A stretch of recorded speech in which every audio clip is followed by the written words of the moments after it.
terlebih dahulu ya. Aisyah, izin. Ahmad, Hadir. Raffi, Hadir. Zahra, Hadir.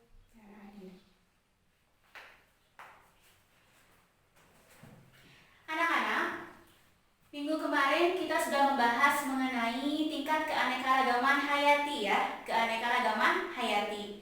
Kalian sudah membaca bukunya? Sudah membaca materinya? Baik. Nah, kira-kira kalau misalnya di dunia ini kita tidak ada hewan dan tumbuhan, apakah kita manusia bisa hidup? Kita bergantung ya, bergantung pada tumbuhan dan hewan. Dari hewan kita bisa mengambil telurnya, dagingnya, betul? Dari tumbuhan kita bernapas. Kenapa? Karena pohon yang memproduksi oksigen, betul? Jadi hewan dan tumbuhan itu perlu kita pelajari persebarannya, kehidupannya, karena kita manusia juga bergantung pada kedua makhluk tersebut. Nah, sekarang Ibu ingin bertanya kepada kalian.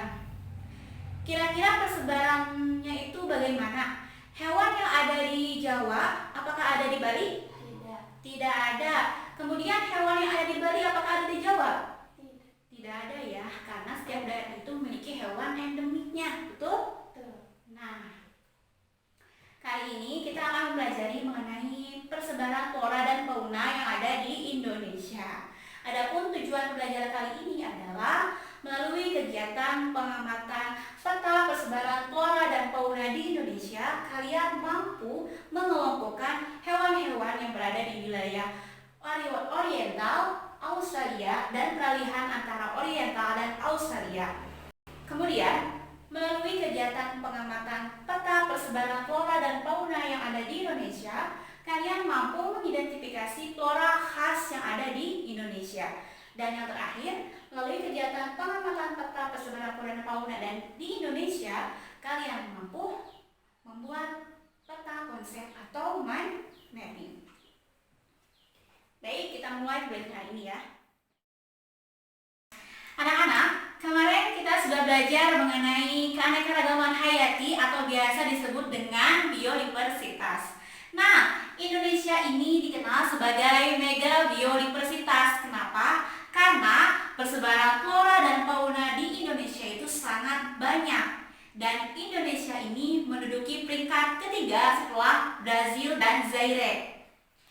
Nah, Indonesia ini merupakan negara kepulauan yang letak geografisnya berada di antara dua samudra, yaitu Samudra Hindia dan Samudra Pasifik, dan dua benua, ada benua Asia dan benua Australia. Letak geografis inilah yang menyebabkan variasi keanekaragaman hayati yang ada di Indonesia itu sangat banyak. Selain itu, Indonesia yang merupakan negara kepulauan juga terletak di antara dua biogeografi, yaitu biogeografi oriental yang berada di sebelah barat dan biogeografi Australia yang berada di sebelah timur. Tuh. Nah, faktor itu juga yang mempengaruhi keberadaan persebaran flora dan fauna yang ada di Indonesia karena letak geografis tersebut. Kemudian, untuk daerah yang berada di Sumatera, Jawa, Kalimantan, dan Bali yang letaknya di sebelah barat itu termasuk ke dalam biogeografi oriental karena berada di sebelah barat. Sedangkan untuk daerah Maluku, Papua, Nusa Tenggara itu berada di wilayah biogeografi Australia karena berada di sebelah timur. Tuh. Nah, lalu untuk wilayah yang berada di tengah ini diapit oleh garis Wallace dan garis Weber. Apa sih itu garis Wallace dan garis Weber? Ada yang tahu? Iya, betul. Ya, garis Wallace ini adalah pemisah antara persebaran flora dan fauna di Indonesia tersebut ya. Kenapa namanya garis Wallace? Karena penemunya adalah Alfred Russel Wallace. Dan kenapa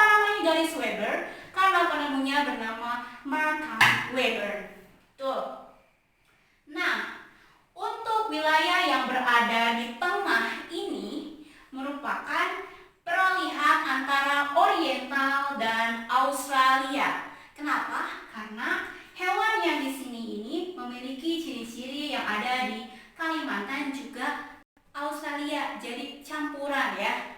Dan hewan-hewan yang ada di Sulawesi, kenapa Sulawesi? Karena Sulawesi berada di tengah, tidak termasuk ke dalam wilayah geografi Oriental maupun Australia. Hewannya itu memiliki ciri khas yang berbeda dari kedua geografi tersebut. Baik anak-anak, sebelum kita melanjutkan materinya, apakah ada yang ingin bertanya? Silakan ajukan tangannya. Ya, silakan. Bu, bagaimana cara mengelompokkan hewan tersebut? Baik, bagus sekali pertanyaannya Zahra. Nah, apakah ada yang ingin menjawab pertanyaan Zahra? Baik, kita jawab bersama-sama, kita bahas ya. Nah, untuk pertanyaan Zahra itu akan dibahas pada pembahasan kali ini. Ibu akan membahasnya. Jadi, untuk pengelompokannya sendiri itu dibagi menjadi 3.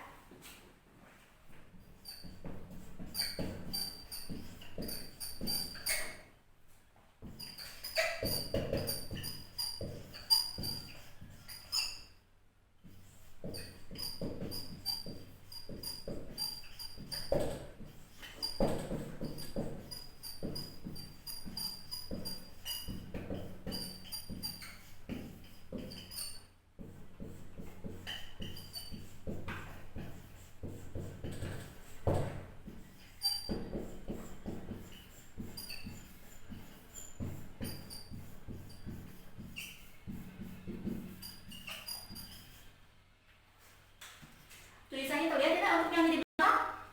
Terlihat? Ya. Nah, jadi untuk pengelompokannya sendiri itu dibagi menjadi 3 ya. Yang pertama ada fauna wilayah oriental, yang kedua adalah fauna wilayah Australia, dan fauna wilayah peralihan antara Australia dan oriental. Betul. Nah, kali ini kita akan bahas satu persatu. Untuk fauna wilayah oriental itu berada di sebelah barat Indonesia, yaitu daerahnya seperti Sumatera, Jawa, Bali, dan Kalimantan. Nah, untuk fauna-fauna yang berada di wilayah geografi oriental ini merupakan tipe fauna Malaysiana yang memiliki ciri-ciri adalah yang pertama, kebanyakan adalah hewan primata. Hewan primata apa saja? Ada ada bekantan. Ya, betul sekali. Nah, kemudian yang kedua adalah hewan mamalia besar yang menyusui. Kemudian yang ketiga, kebanyakan ikan dan burung. Tuh. Nah, untuk yang pertama, ciri yang pertama tadi hewan primata. Nah, contohnya di sini ada di Pulau Kalimantan, daerah Kalimantan. Di daerah Kalimantan ini kebanyakan jenis-jenis kera seperti orangutan, bekantan, dan tarsius. Nah, kemudian untuk hewan-hewan. Baik, yang kedua kita akan membahas mengenai fauna wilayah Australia. Nah, untuk fauna wilayah Australia ini berada di sebelah timur kepulauan Indonesia. Daerahnya mana saja? Daerahnya seperti Maluku, Nusa Tenggara Timur, Nusa Tenggara Barat, dan Papua. Nah, untuk fauna-fauna yang berada di wilayah tersebut merupakan tipe fauna Australia yang memiliki ciri-ciri yang pertama, kebanyakan hewan berkantung seperti kanguru. Betul? Nah, kanguru ini hanya ada di wilayah timur. Kemudian kebanyakan mamalia kecil. Mamalia kecil seperti apa? Seperti ada landak Papua. Nah, landak Papua ini hanya berada di wilayah Papua sehingga merupakan hewan endemik Papua.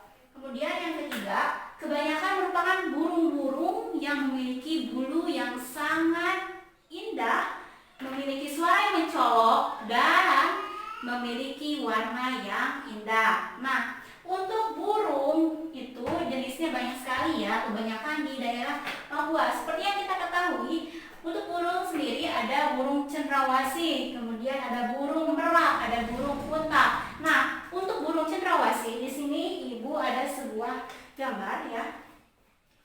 Nah, ini ada burung cendrawasih.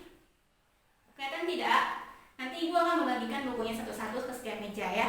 Nah, untuk burung cendrawasih sendiri ini ya banyak sekali jenisnya. Ada burung cendrawasih merah, kemudian ada burung cendrawasih biru, dan ada burung cendrawasih mati kawat. Jadi untuk burung cendrawasih sendiri banyak sekali jenisnya. Nah, kemudian ada burung merak ya. Burung merak ini merupakan burung yang memiliki bulu sangat indah, betul? Dan akibat dari keindahan tersebut, banyak sekali manusia yang ingin mengambilnya hanya untuk mengambil bulunya saja untuk dijadikan sebuah hiasan. Nah, kemudian untuk yang ketiga ada fauna peralihan antara Oriental dan Australia. Nah, untuk fauna peralihan Oriental dan Australia ini berada di wilayah Sulawesi. Seorang zoolog bernama Weber meneliti bahwa hewan-hewan yang ada di daerah Sulawesi ini tidak sepenuhnya memiliki ciri-ciri hewan yang ada di wilayah biografi Australia atau wilayah timur, tetapi juga ada sebagian yang berada di wilayah biogeografi oriental. Itulah kenapa hewan yang ada di Sulawesi ini merupakan hewan peralihan antara oriental dan Australia. Tuh sekali. Contohnya untuk hewan-hewan yang berada di wilayah Sulawesi ini hampir sama dengan hewan yang ada di Oriental dan Australia, tetapi ada ciri khasnya. Contohnya ada anoa. Anoa ini kebanyakan berada di wilayah Sulawesi yang merupakan wilayah tengah atau wilayah peralihan antara Oriental dan Australia. Tuh. Baik, di sini Ibu sudah membawa sebuah buku ensiklopedia fauna khas Indonesia. Dan Ibu akan membagikannya ke setiap meja. Jadi buku ini satu berdua ya, satu untuk berdua. Dan silakan kalian amati hewan-hewan yang ada di sini dan samakan dengan yang ada di peta persebaran flora fauna yang ada di depan ini. Nah, baik, silakan kalian amati dahulu hewan-hewan yang berada di sini. Lalu kalian samakan dengan hewan-hewan yang berada di peta ini. Silakan Ibu, kasih kalian waktu 3 menit dari sekarang.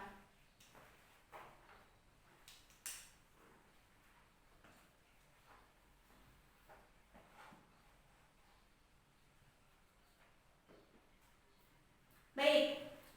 Nah, kalian sudah melihat hewan-hewan yang ada di buku ensiklopedia tersebut? Sudah. Sudah kalian amati hewan-hewannya? Sudah. Kira-kira yang sudah dijelaskan oleh Ibu itu sama tidak dengan isinya yang ada di buku ini? Sama. Baik. Kita sudah mempelajari hewan-hewan yang berada di ensiklopedia tersebut. Nah, kali ini Ibu memberikan kesempatan kepada kalian untuk menuliskan hewan yang belum berada di peta ini. Silakan, siapa yang mau? Ya, silakan Jara ke depan.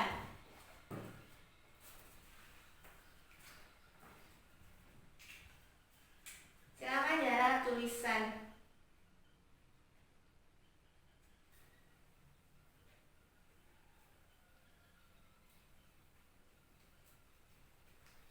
Ya, silakan jelaskan apa hewan yang ditulis, lalu kenapa ditulis di daerah ini. Karena owa terletak di daerah Jawa. Ini ya, owa. Owa terletak di daerah Jawa, betul? Tuh ya, ada owa Jawa. Kemudian ada apa lagi? Bekantan. Kenapa bekantan? Karena bekantan berada di daerah Kalimantan. Dan daerah Kalimantan kebanyakan hewan primata. Primata. Ya, betul. Tepuk tangan untuk Jahara. Ya, silakan Jahara untuk duduk kembali. Baik, terima kasih untuk Jahara sudah ke depan ya, sudah menuliskan hewan yang belum ada di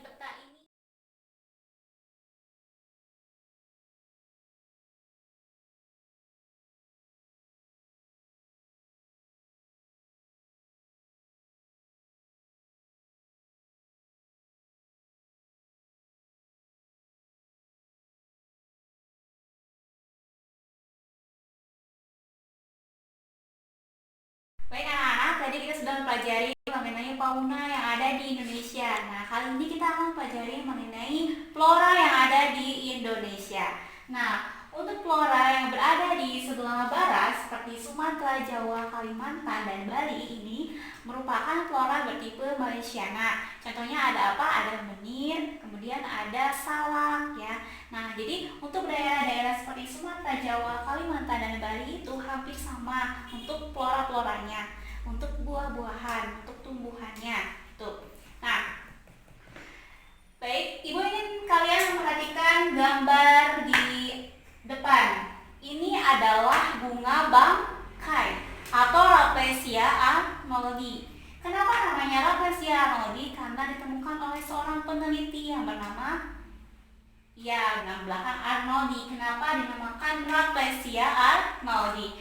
Nah, Rafflesia arnoldii ini merupakan hewan endemik yang hanya ditemukan di daerah Bengkulu. Tuh, hanya ada di daerah Bengkulu. Nah, bunga bangkai ini merupakan bunga yang sangat besar dan seperti kantung semar mengeluarkan bau, ya, bau yang khas. Kemudian di sini ada durian. Nah, untuk durian ini memiliki banyak varietas, ya. Seperti yang kita ketahui, untuk daerah Jakarta itu ada durian yang berbeda jenisnya. Kemudian di daerah Bali juga ada durian simas, hanya ada di daerah Jawa Tengah. Baik, alhamdulillah ya, pembelajaran hari ini sudah sampai selesai. Nah, sebelum kita menutup pembelajaran hari ini, alangkah baiknya jika kita buat kesimpulan terlebih dahulu dari pembelajaran hari ini. Siapa yang ingin menyimpulkan pembelajaran hari ini? Ya, silakan Zahra ke depan.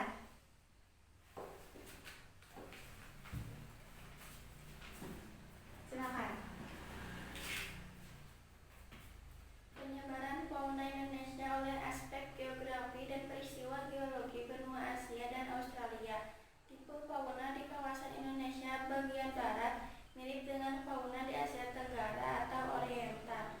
Sedangkan fauna di kawasan Indonesia bagian timur mirip dengan fauna di benua Australia atau Australian. Daerah penyebaran fauna Indonesia dapat dibagi menjadi 3 kawasan, yaitu kawasan Indonesia bagian barat, kawasan pelarian atau Wallacea, dan kawasan Indonesia bagian timur. Ya, terima kasih untuk penyampaian kesimpulannya. Baik anak-anak, terima kasih untuk pembelajaran hari ini. Kalian sudah turut serta pembelajaran hari ini dan sudah aktif dalam pembelajaran hari ini. Nah, sebelum menutup, Ibu ingin memberikan tugas kepada kalian. Seperti yang sudah Ibu sampaikan tadi, dari pembelajaran ini Ibu harapkan kalian bisa membuat sebuah peta konsep atau mind mapping ya dari materi yang sudah disampaikan.